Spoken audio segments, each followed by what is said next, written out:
दोस्तों, क्या आप जानते हैं कि आज की तारीख में पाकिस्तान से ज्यादा एंटी इंडिया कंटेंट बांग्लादेश में बन रहे हैं। जी हां, वहीं बांग्लादेश जो हमसे सबसे बड़ा इंटरनेशनल बॉर्डर शेयर करता है, लगभग 4000 किलोमीटर से भी ज्यादा। वहीं बांग्लादेश जो फिलहाल हिंदुओं की कब्रगाह बना हुआ है, शेख हसीना के हटने के बाद से वहां के हालात बद से बदतर होते चले जा रहे हैं। अब तक हमने बांग्लादेश के अंदर तनाव देखा था, लेकिन अब भारत के साथ सीमा पर भी विवाद की स्थिति पैदा की जा रही है। हैरानी की बात यह है कि इस सीमा विवाद को लेकर बांग्लादेश भारत के खिलाफ प्रोपेगेंडा फैलाने में भी पीछे नहीं है। घटना त्रिपुरा बॉर्डर पर हुई है, जहां बीएसएफ के जवानों के साथ कुछ ऐसा हुआ कि हड़कंप मच गया। बीएसएफ की तरफ से बताया गया है कि शुक्रवार देर शाम कलम चौरा पुलिस थाने के अंतर्गत पुटिया में 20 से 25 बांग्लादेशी तस्करों का एक ग्रुप भारतीय क्षेत्र में घुस आया और अपने कई भारतीय मददगारों से मिला। जब इन तस्करों की असलियत सामने आई तो उन्होंने बीएसएफ के जवानों पर हमला कर दिया। इस घटना में बीएसएफ का एक जवान घायल हो गया। वहीं बीएसएफ जवानों पर हमले के दौरान जब तस्करों ने हथियार छीनने की कोशिश की तो एक जवान ने आत्मरक्षा के लिए गोली चलाई। इस जवाबी कार्रवाई में एक तस्कर की भी मौत हुई है। ये बात बीएसएफ की तरफ से कही गई है, लेकिन इसी घटना को बांग्लादेश में किस तरह से पेश किया जा रहा है, अब ये भी जान लीजिए। भारत में जिस तरह बीएसएफ है, बांग्लादेश में उसी तरह बीजीबी यानी कि बॉर्डर गार्ड ऑफ बांग्लादेश है। इन लोगों का काम होना चाहिए था कि ये लोग भारत की तरफ आने वाले तस्करों को रोके, लेकिन इस काम में तो ये पूरी तरह से फेल रहे। नतीजा ये रहा कि बीएसएफ के जवानों पर बांग्लादेशी स्मगलर गैंग ने हमला कर दिया, जिसमें एक तस्कर मारा गया। इस पर बीजीबी चीफ मोहम्मद अशरफुज्जमा सिद्दीकी उल्टा भारत को चेतावनी देते हुए कहते हैं कि अगर इस तरह बॉर्डर पर लोगों को मारा जाता रहा तो बांग्लादेश इसको लेकर सख्त कार्रवाई करेगा। दूसरी तरफ बांग्लादेशी मीडिया भी उल्टी गंगा बहाना शुरू कर देता है और कहता है कि बॉर्डर पर एक बांग्लादेशी शख्स टहल रहा था और बीएसएफ ने उस पर गोलियां चला दी, जिसमें 32 साल का अल अमीन घायल हो गया। बीएसएफ उसे अपनी सीमा में लेकर गई और कुछ देर बाद उसकी मौत हो गई। अब इस मीडिया रिपोर्टिंग से ही समझ लीजिए कि लोगों को किस तरह से भ्रमित किया जा रहा है, बरगलाने की कोशिश की जा रही है।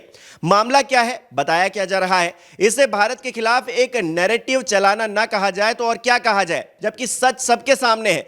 तमाम सोर्सेज से यह बात कंफर्म हो चुकी है। बीएसएफ ने खुद इसका खुलासा किया है कि 20 से 25 जो बांग्लादेशी तस्कर थे, भारत में घुसे थे।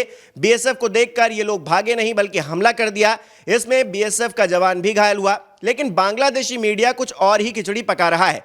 हालांकि इसमें कुछ गलती हमारी भी है। लगभग 4096 किलोमीटर की जो सीमा है उसमें 800 किलोमीटर के करीब बॉर्डर फेंसिंग नहीं हुई है। ऐसे में तस्करों को भी मौका मिलता है। वो भारत में स्मगलिंग की फिराक में हरदम बैठे रहते हैं। खास तौर पर बिना फेंसिंग वाले बॉर्डर पर बीएसएफ के जवान 24 घंटे निगरानी करते हैं ताकि तस्करों को और घुसपैठियों को समय रहते दबोचा जा सके।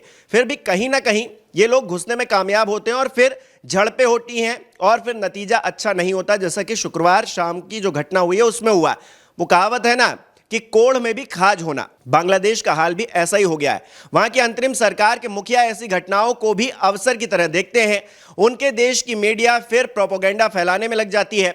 बहरहाल उस बांग्लादेश से क्या ही उम्मीद की जाए जो अपने इतिहास को ही मिटा देने पर तुला हुआ है, जो अपने देश के राष्ट्रपिता कहे जाने वाले शेख मुजीबुर रहमान की तस्वीरों को अपनी किताबों से हटा रहा है। वो अगर बांग्लादेश की आजादी में भारत के योगदान को भुला दे तो क्या ही हैरानी जताई जाए। 1971 वॉर के असल सच को छिपाने में जुटा बांग्लादेश एक काल्पनिक इतिहास को नई पीढ़ी के दिमाग में घुसाने में लगा हुआ है और यह नई कल्पना पूरी तरह से भारत विरोधी भी है।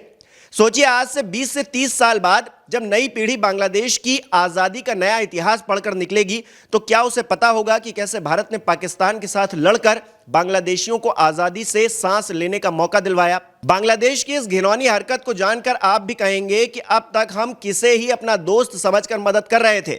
बांग्लादेश ने अपने यहां किताबों में भूटान को पहला देश बताया है जिसने बांग्लादेश को सबसे पहले स्वतंत्र देश की मान्यता दी, जबकि यह सच हर कोई जानता है कि भारतीय सेना ने न सिर्फ पाकिस्तानी सेना को बांग्लादेश में हराया बल्कि उसे सरेंडर करने पर मजबूर भी किया। और तो और भारत ने ही बांग्लादेश को पहली बार स्वतंत्र देश की मान्यता भी दी और बाकी देशों से भी बांग्लादेश को एक आजाद देश के रूप में पहचान देने का काम करवाया। लेकिन अब इस फैक्ट को ही गायब कर दिया गया है। भारत की जगह भूटान को रख दिया गया है। कल को कुछ और भी बदल दिया जाएगा और यही सबसे बड़ा संकट है। बांग्लादेश की मौजूदा सरकार का दोगलापन यह भी है कि एक तरफ ये पूर्व प्रधानमंत्री शेख हसीना को वापस बुलाने में लगे हुए हैं तो दूसरी तरफ उनके कार्यकाल को किताबों से पूरी तरह से गायब कर दिया गया है। उनका नाम, फोटो पूरी तरह से स्कूली किताबों से हटा दिया गया है। यानी कि बांग्लादेश की नई पीढ़ी शेख हसीना को बतौर प्रधानमंत्री कभी पढ़ ही नहीं पाएगी। शायद वहां की सरकार शेख हसीना को एक विलन बना दे, और शायद क्या ऐसा हो ही रहा है। अब आप ही सोचिए, हमारे पड़ोसी मुल्क में आखिर क्या चल रहा है। बांग्लादेश की मीडिया और वहां की सरकार नई पीढ़ी के दिमाग में जहर घोलकर भविष्य की मुश्किलों को खड़ा कर रही है। हालात ऐसे बन रहे हैं कि हमें पाकिस्तान से ज्यादा बांग्लादेश से सावधान रहने की जरूरत है।